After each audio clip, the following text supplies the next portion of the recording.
What's going on, everybody? My name is Sang Lucci. We're back again with Chaim Bodik, our resident algorithm specialist. And previously we were talking about fragmentation.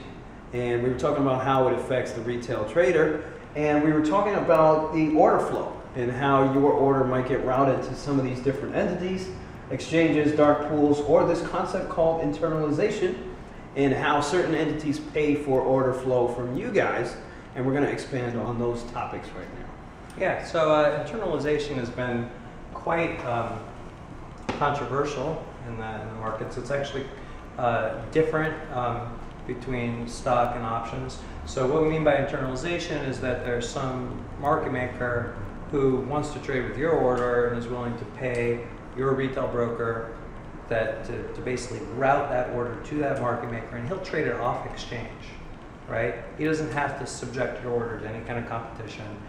And this practice, usually what these market makers are doing are trying to buy order flow sources that they consider and can measure as uninformed. So typically, retail traders trading small size who are sending market orders. That's the kind of perfect order flow for these guys.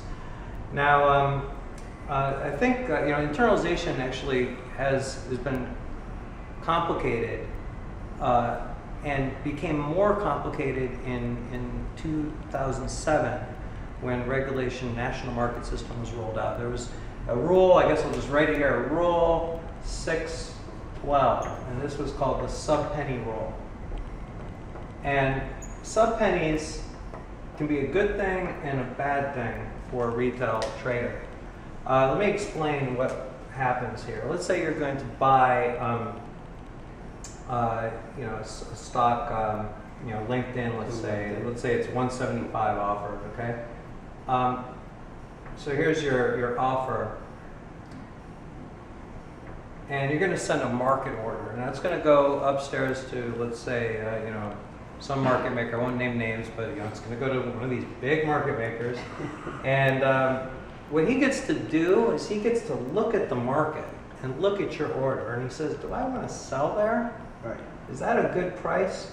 And there may be in this particular name, let's say there's a 60-cent spread. Right. Right. So the bid might be 174.40 here. That's a lot of edge that he can make off your traded theoretical bid offer spread. And so what he's going to do is in many cases he's allowed to trade against your order, but he's going to provide price improvement. So he may decide he's going to trade your order a penny better at 174.99. Right. Okay? But actually, for my example to explain the sub-penny rule, I'm going to say, you know what? He's not even going to give you a penny better. He's going to give you a tenth of a penny better. He's going to trade you at 174.999, and that's what a sub-penny is. Okay, Right. Sub-penny is that tenth of a penny.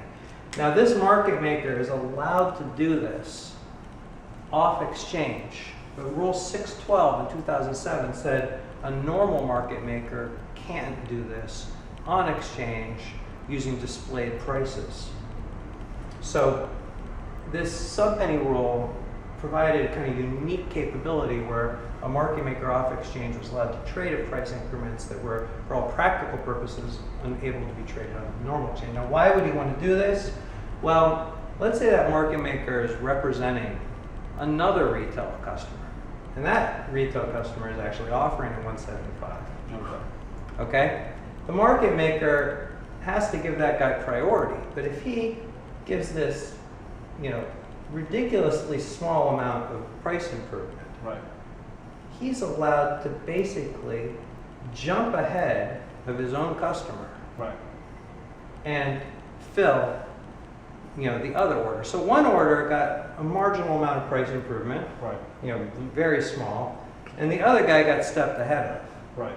So, if price improvement was,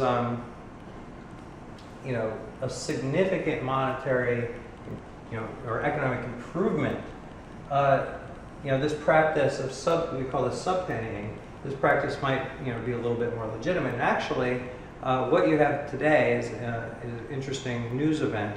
Is the 3 exchange executives from NYSE Bats and NASDAQ are now lobbying to say to basically say that if this type of activity happens, it needs to be done at a price that's significantly better than a small sub-penny interval. It's called the trade at will. So that's actually a topic right now. So just to clarify, and again, correct me if I'm wrong, when Regulation NMS came out in 2007, I was actually working at this prop firm, and there was an edge off of the uptick rule. And the uptick rule got scrapped, and that Regulation NMS came in. And was there a customer priority rule included in Regulation NMS? Was that Rule 612, or was there a different Rule rule? 612, and this is something that is kind of complicated by what type of order is being held here, and Right. if it's displayed or on the exchange. Right. But I think in general, the practice, most of the complaints about this sub-penny activity is that it is taking an order away from some other party in the market Right. through a mechanism that is not possible Right. to conduct on exchange. On exchange. Okay, now again, Okay. we now have more recently these retail price improvement programs that are trying Right. to compete with this, Right. and those were approved on NYSE, and most of the exchanges have rolled out these things. And so things are changing, but for the last 5 years, is this price improvement or is this stepping ahead? Stepping ahead. So just to clarify for a lot of you retail guys, was that there's rules in place right now where a customer order has priority over some of the other flow out there, correct? So if a retail order comes out, the market maker has to prioritize that customer order, correct? Yeah, But can jump it using this rule here and can Yep. kind of go around that. And is that Yeah, and the debate here is, who is advantaged, who is disadvantaged. I think one of the things that is probably, I think, is the most irritating about the sub-pennying behavior is that, not only, is it, in essence, stepping ahead of order flows that Right. this market maker has access to. But remember, the market maker paid for the order flow, so the market maker is not even providing liquidity across the whole market. right? He's already acting a highly discriminatory, cherry-picking kind of behavior. Right. And then to throw into that Right. the idea that he can, for a sub-penny, Right, for fraction of the price. right, Right. take an order from Right. someone else who was displayed and posted and is trying to get done. So if you're out there posting a limit order, Right. you're gonna, this is exactly the kind of situation that may lead to you not getting filled. So you're sitting there looking at the tape in a liquid stock, and Right. you see all these sub pennies hitting Right. boom, boom, boom, boom, Right. and you're not getting done. Right. Well, you're basically a casualty of Rule 612 in this case. Right. Wow. So this is amazing, to be honest. I mean, these were rules that were created to help the customer, to help protect the customer order. But in reality, you have market makers that are using, these rules against the retail order, or Yeah. against the retail customer, and against. Yeah. Well, one thing I should point out, which I think retail guys should be aware of, Yeah.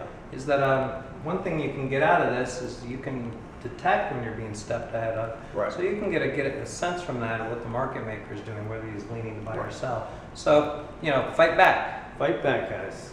We'll see you next time on a new episode.